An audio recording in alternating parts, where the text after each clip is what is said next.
Hello, खुश बारू ससुराल में पढ़े के बड़ा मन करता। जब से हम सुनले बानी कि पुष्पा भौजी ट्यूशन खोलले बानी। भौजी रे कौन है रे? कौन भौजी कहता?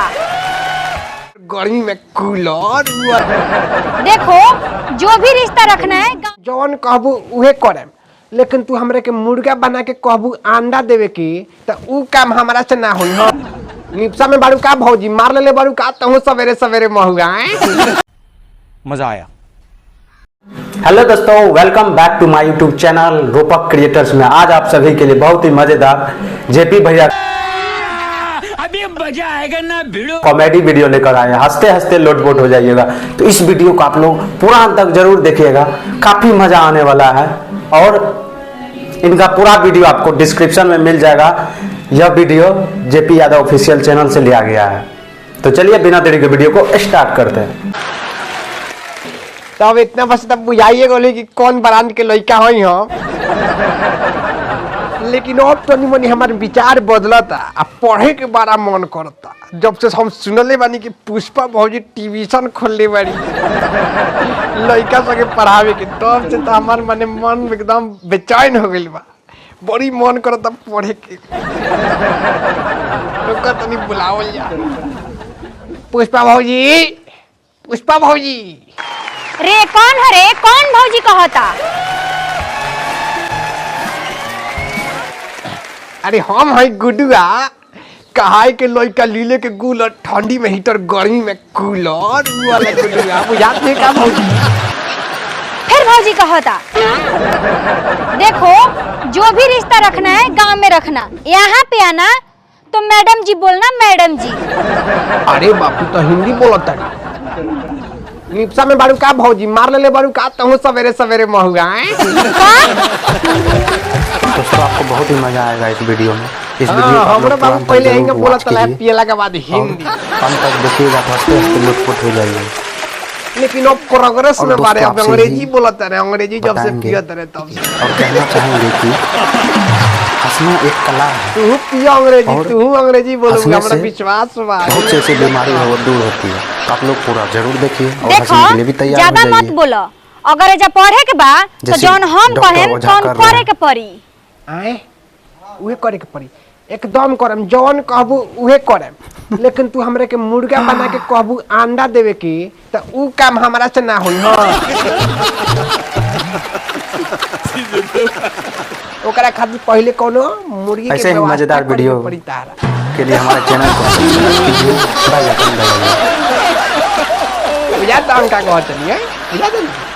चला ढेर बक धुन कइला, निकला यहाँ से। हां बुझा गइल। देखई में लइका बड़ा, अंदर से पूरा पकठा गइल बड़ा। पढ़े के बाद निकाला कॉपी कलम।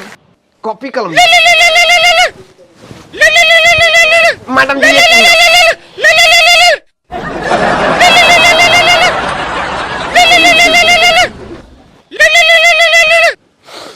हेलो, खुश बारू ससुराल में हमरा के तुम भुला गइलो, लेकिन हमरा बहुत याद आवेला तार। जब जब हम जानी गाछी में लोटा लेके सवेरे सवेरे बहुत मिस करती तारे के, बहुत याद आवेला।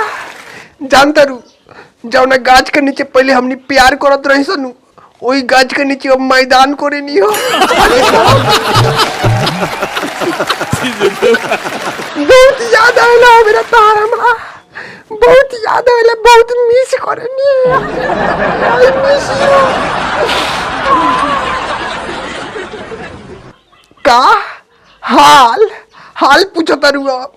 तारा गोइला के बाद में हम जैसे तैसे जियतानी, तारा गोइला के बाद में हम जैसे तैसे जियतानी। आ सिगरेट पिए के तो पैसा नहीं खे, यही से अपना इया के बीड़ी चोरा के पियतानी। ठीक बा, अब रखतानी।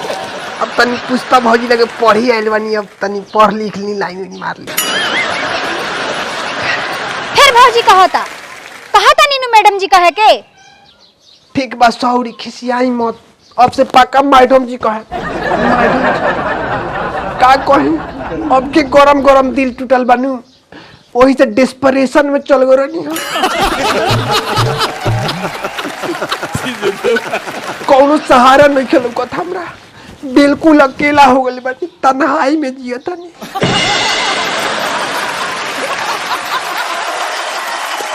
अच्छा तहर दिल टूटल बा, इतना भारी का हो गल बतानी, बताओ तो।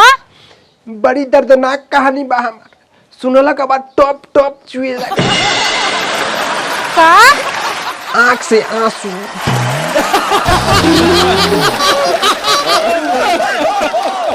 अच्छा तनी सुनाओ तो अपन दर्दनाक कहानी। ना मानम तो सुनी। हो गई नी कंगाल जब ना माल के चक्कर में, हो गई नी कंगाल जब ना माल के चक्कर में, जाते जाते लड़का ओकरा हो गल साले भर में। अरे बाप, बड़ी लंबा रुक दे और कुछ ऊपर नाम गुडिये रख दिले बिया।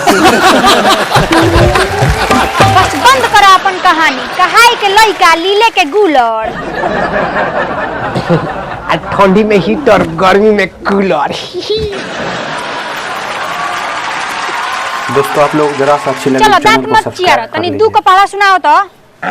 दू के पहाड़ा सुनाई में तो हमरे बड़ा मजा आवेला। दू के पहाड़ा सुनाई, भला सुनाओ तो। सुनो। दू का दू, दू दूनी चार, हमरा से कॉल ना तनकी चुप प्यार। अरे बाप, बड़ा बिगड़ल बाई तो। हमरा बुझा गइल, नाम रोशन करबो तू अपन। उ तक करही के पड़ी काहे के हम आना बहुत गुडुआ। कहाई के लइका लीले के गुलर, ठंडी में हीटर, गर्मी में कूलर। चलो ढेर बक धुन कैला, निकला यहाँ से, हम ना पढ़ाई तहरा के। ना पढ़ेबू तो नंबर दे दे तू अपन, मिस कॉल मार दी हो।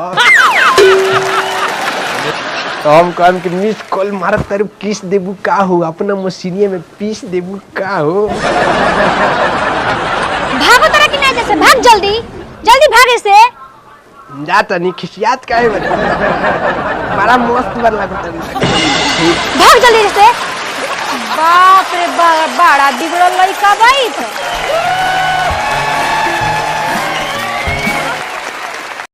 दोस्तों हमारे चैनल पे नए हैं तो चैनल को सब्सक्राइब कर लीजिए, ऐसे ही मज़ेदार वीडियो आपको मिलती रहेगी। तो आप लोग कमेंट में बताइए कैसा लगा यह वीडियो। तो चलिए।